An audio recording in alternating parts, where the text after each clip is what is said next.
My name is Hayden Cornfloss, and I am an in-house video producer for an 8-figure national brand here in the USA, and these are the 5 things that I wish someone would have told me whenever I picked up my first camera and started making videos. Number 1, shoot the shadow side. When you have a subject and you have a light source that you're lighting your subject with, you're going to notice that one side of their face is going to be a shadow side and the other side is going to be lit by that key. So in this instance, this is my light side and this is my dark side. Now this is a little bit different because I'm actually talking to the camera itself, so this doesn't really apply in this scenario, but if it did, let's do a little example. I would shoot into this side of my face, since this is my shadow side. You would make sure that no matter what, your camera is pointed into the shadow side of your subject's face, or the shadow side of the subject, not just the face, body, whatever you're shooting. Just make sure you shoot into the shadow side. Trust me, it will make a world of difference in your videos, and it will create more depth, and it'll make it look more cinematic. Try it out for yourself, see what kind of difference it makes. It is the single best piece of advice that I have ever received in my video career. Number 2, the 180-degree shutter rule. This is something that is the one thing that if you get right, your footage will automatically look more elevated than if you didn't do this rule, if you didn't apply this rule. So essentially what the 180-degree shutter rule means is your shutter speed should be double your frame rate. So if you're shooting in 24 frames per second, your shutter speed should be 1/48 frames per second. If you're shooting in 60 frames per second, your shutter speed should be 1/120 frames per second. If you're shooting at 120 frames per second, your shutter speed should be 1/240 frames per second. This is to ensure that your motion blur looks correct and looks natural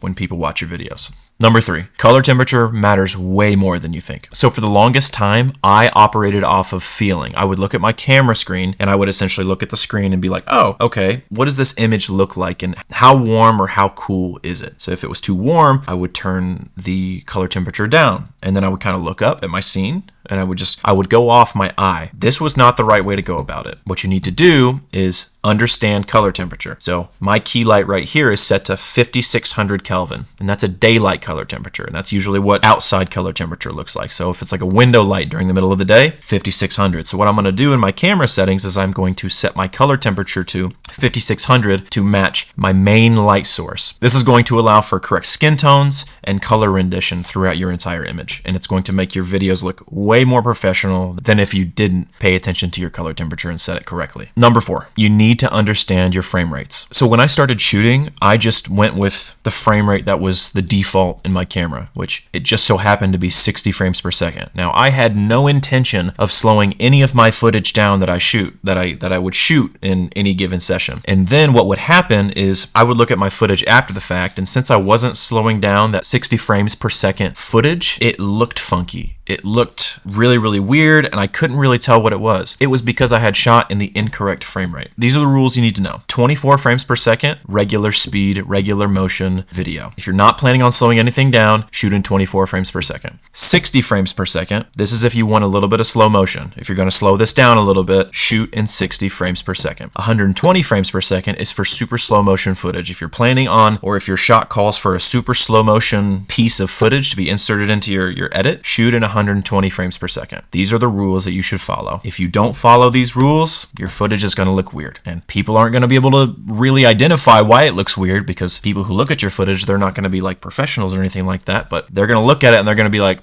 subconsciously, this doesn't look professional to me. So follow those rules and it will put you so much more further ahead than I was at the start. Number 5, the type of camera that you have doesn't matter nearly as much as you think it does. So I've been making videos for about 10 years now, and I'm an in-house video producer for an 8-figure national brand, and every commercial that I have ever produced, I could produce with a 10-year-old Canon little rinky-dink $300 camera from Amazon. The obsession with getting a new camera, and I've fallen into this too. I'm sitting here filming on a really expensive camera right now. That's not the point. The camera that I'm shooting on right now, it's a nice to have. It's not a need to have. I could replace this camera with, like I said, a $300 little Canon DSLR camera, and I could get this image to look almost exactly the same as what this image looks like right now. It's not about the tool. It's about whose hand the tool is in. A crappy camera in a professional's hand hand, you're going to get a great image. A professional camera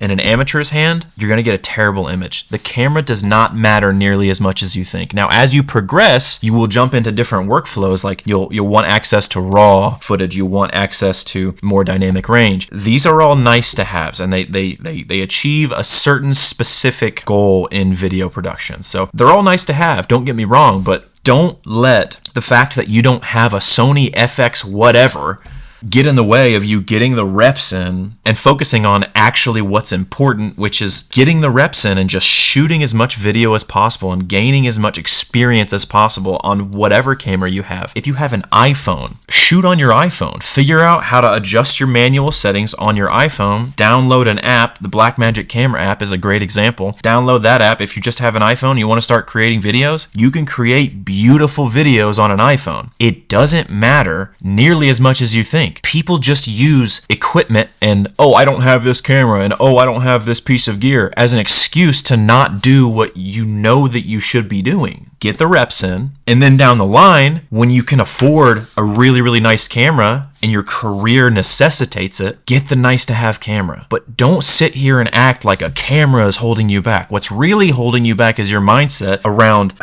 It's a really limiting mindset to think that a crappy camera is getting in the way of you and building a career in video production. That's a sorry excuse. Don't let that mindset creep into your head, because that is going to be one of the things that will stall your video production career for a very, very long time if you think gear is the main reason that people get good. It's a silly mindset to have. Don't let yourself be infatuated with all these new pieces of gear, and like I said, they're nice to have. They are absolutely not necessary.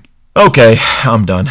Like I said, my name is Hayden Cornfloss, and I'm an in-house video producer for an 8-figure national brand here in the USA.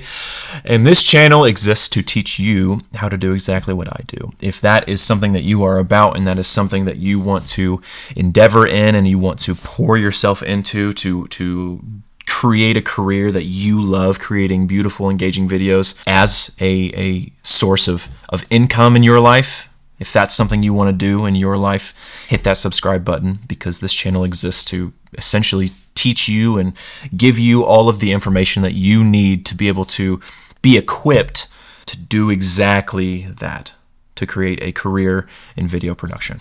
Thank you for your time, and I will see you in the next one.